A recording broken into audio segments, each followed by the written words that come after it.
আসসালামু আলাইকুম, স্বাগতম জানাচ্ছি বিবিসি নিউজ আন্তর্জাতিক সংবাদে। শুরুতেই সংবাদ শিরোনাম, এরপর বিস্তারিত। ইরানে হামলা চালালে ইসরায়েলকে সমর্থন দেবে যুক্তরাষ্ট্র।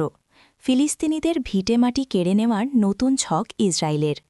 ইউরোপ জুড়ে ইসরায়েলি পণ্য বর্জনের হিড়িক। ইউক্রেনের ড্রোন হামলায় বিধ্বস্ত রাশিয়ার তামান বন্দর। দর্শক, এতক্ষণ শুনছিলেন সংবাদ শিরোনাম। এখন বিস্তারিত। আপনি যদি ইসরায়েলের ধ্বংস চান এবং মুসলিমদের পাশে থাকেন, তাহলে ভিডিওতে লাইক করে চ্যানেলটি অবশ্যই সাবস্ক্রাইব করে দিবেন এবং আপনার মূল্যবান মতামত অবশ্যই কমেন্টে লিখে জানিয়ে দিবেন।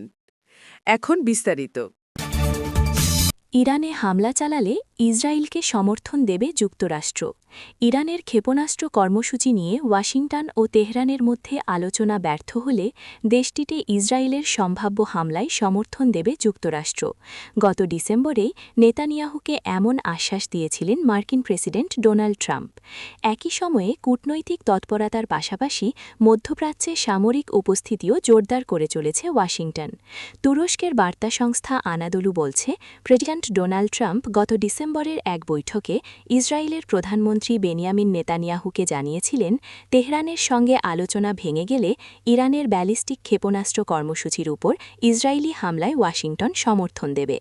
যুক্তরাষ্ট্রের একাধিক গণমাধ্যম রোববার এ তথ্য জানিয়েছে।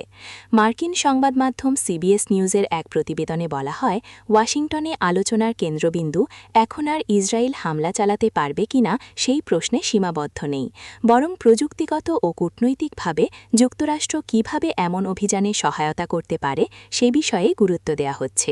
বিষয়টির সঙ্গে সংশ্লিষ্ট একাধিক সূত্র এমনটাই জানিয়েছে।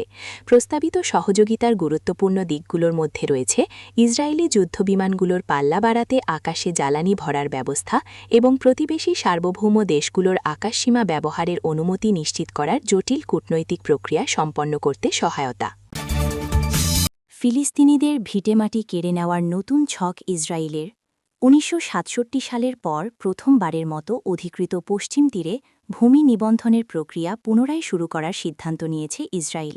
দেশটির কট্টরপন্থী অর্থমন্ত্রী বেজালেল স্মোট্রিচ, বিচারমন্ত্রী ইয়ারিভ লেভিন এবং প্রতিরক্ষামন্ত্রী ইসরায়েল কাজ্জির উত্থাপিত একটি প্রস্তাব রোববার ১৫ ফেব্রুয়ারি সরকারি অনুমোদন পাওয়ার পর এই পদক্ষেপ নেওয়া হয়েছে।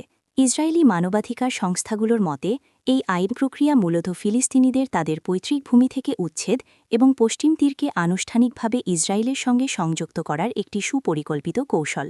১৯৮৪ সাল থেকে স্থগিত থাকা এই নিবন্ধন প্রক্রিয়া পুনরায় চালুর মাধ্যমে ফিলিস্তিনিদের মালিকানা প্রমাণের সুযোগ সীমিত করে তাদের জমি দখল করা অনেক সহজ হয়ে যাবে।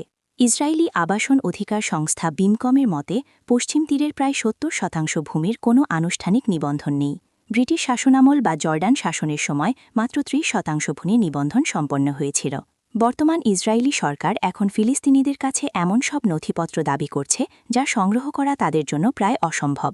অনেক ফিলিস্তিনি পরিবার যুদ্ধের সময় বাস্তুচ্যুত হওয়ায় বা যুগের পর যুগ ধরে বংশপরম্পরায় ভূমি ব্যবহার করায় তাদের কাছে কোনো দাপ্তরিক কাগজ নেই। ফলে প্রমাণের অভাবে এই বিশাল পরিমাণ ভূখণ্ড ডিফল্টভাবে ইসরায়েলি রাষ্ট্রের মালিকানাধীন হয়ে যাবে। ইউরোপ জুড়ে ইসরায়েলি পণ্য বর্জনের হিড়িক। ইউরোপ জুড়ে ইসরায়েলি পণ্য বর্জনের আন্দোলন এখন আর সাধারণ কর্মীদের প্রতিবাদের মধ্যে সীমাবদ্ধ নেই, বরং তা রাষ্ট্রীয় নীতি নির্ধারণের পর্যায়ে পৌঁছেছে। আয়ারল্যান্ডের একটি সুপারমার্কেট কর্মীর ব্যক্তিগত নৈতিক অবস্থান থেকে শুরু হওয়া এই প্রতিবাদ এখন পুরো মহাদেশে ছড়িয়ে পড়ছে। ওই কর্মী গাজায় ইসরায়েলি আগ্রাসনের প্রতিবাদে চেকআউট কাউন্টারে ইসরায়েলি ফল ও সবজি বিক্রি করতে অস্বীকৃতি জানান। শুরুতে তাকে সাময়িক বরখাস্ত করা হলেও ইউনিয়ন ও সাধারণ মানুষের চাপে কর্তৃপক্ষ তাকে পুনরায় কাজে ফিরিয়ে নিতে বাধ্য হয়। এই ঘটনাটি ইউরোপের অন্যান্য কর্মীদের জন্য একটি নজির হিসেবে কাজ করছে, যে নৈতিক কারণে তারা ইসরায়েলি পণ্য হাত দিয়ে স্পর্শ করতে বা বিক্রি করতে অস্বীকার করতে পারেন। আয়ারল্যান্ড, যুক্তরাজ্য এবং নরওয়ের মতো দেশগুলোর ট্রেড ইউনিয়নগুলো ইতোমধ্যে প্রস্তাব পাশ করেছে যে কর্মীদের ওপর ইসরায়েলি পণ্য নাড়াচাড়া করার জন্য জোর দেয়া যাবে না। যুক্তরাজ্যের কোঅপারেটিভ এবং ইটালির কোঅপ অ্যালেঞ্জা 3.0 এর মতো বড় বড় রিটেল চেইনগুলোও গাজা যুদ্ধের প্রতিবাদে বেশ কিছু ইসরায়েলি পণ্য তাদের তালিকা থেকে সরিয়ে নিয়েছে। অ্যাক্টিভিস্টরা ১৯৮৪ সালে আয়ারল্যান্ডের ডান স্টোর্সের কর্মীদের বর্ণবাদ বিরোধী আন্দোলনের কথা স্মরণ করিয়ে দিচ্ছেন, যার ফলে আয়ারল্যান্ডই ছিল প্রথম পশ্চিমা দেশ যারা দক্ষিণ আফ্রিকার ওপর বাণিজ্য নিষেধাজ্ঞা দিয়েছিল। তাদের মতে বর্তমানে ইসরায়েলের বিরুদ্ধেও একই ধরনের নাগরিক ও পেশাজীবী নেতৃত্বাধীন চাপ ফলপ্রসূ হচ্ছে। রাষ্ট্রীয় পর্যায়ে স্পেন ও স্লোভেনিয়া দখলকৃত পশ্চিম তীরের ইসরায়েলি বসতি থেকে আসা পণ্যের ওপর ইতোমধ্যে নিষেধাজ্ঞা আরোপ করেছে। স্লোভেনিয়া ২০২৫ সালের আগস্টে এবং স্পেন ২০২৬ সালের শুরু থেকে এই আইন কার্যকর করে। নেদারল্যান্ডসেও ক্যাম্পাসগুলোতে তীব্র ছাত্রবিক্ষোভের পর সংসদ সদস্যরা অবৈধ বসতির পণ্য নিষিদ্ধ করার আহ্বান জানিয়েছেন। ইউক্রেনের ড্রোন হামলায় বিধ্বস্ত রাশিয়ার তামান বন্দর।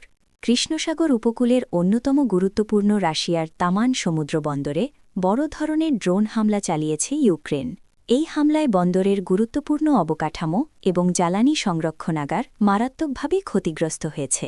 স্থানীয় সূত্র এবং প্রত্যক্ষদর্শীদের বারাত দিয়ে জানা গেছে, রাতের অন্ধকারে একাধিক ড্রোন ব্যবহার করে এই আক্রমণ চালানো হয়, যার ফলে বন্দরে বিশাল অগ্নিকাণ্ডের সৃষ্টি হয় এবং আকাশ কালো ধোঁয়ায় ঢেকে যায়।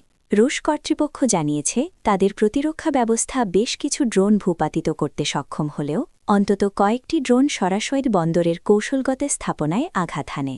তামান বন্দরটি রাশিয়ার শস্য এবং জ্বালানি রপ্তানির জন্য অত্যন্ত গুরুত্বপূর্ণ একটি কেন্দ্র হওয়ায় এই ক্ষতির ফলে দেশটির বাণিজ্যিক কার্যক্রমে বড় ধরনের স্থবিরতা আসার আশঙ্কা করা হচ্ছে। হামলার পরপরই বন্দরের কার্যক্রম সাময়িকভাবে বন্ধ করে দেওয়া হয়েছে এবং অগ্নিনির্বাপক কর্মীরা আগুন নিয়ন্ত্রণে আনতে দীর্ঘ সময় কাজ করেছেন।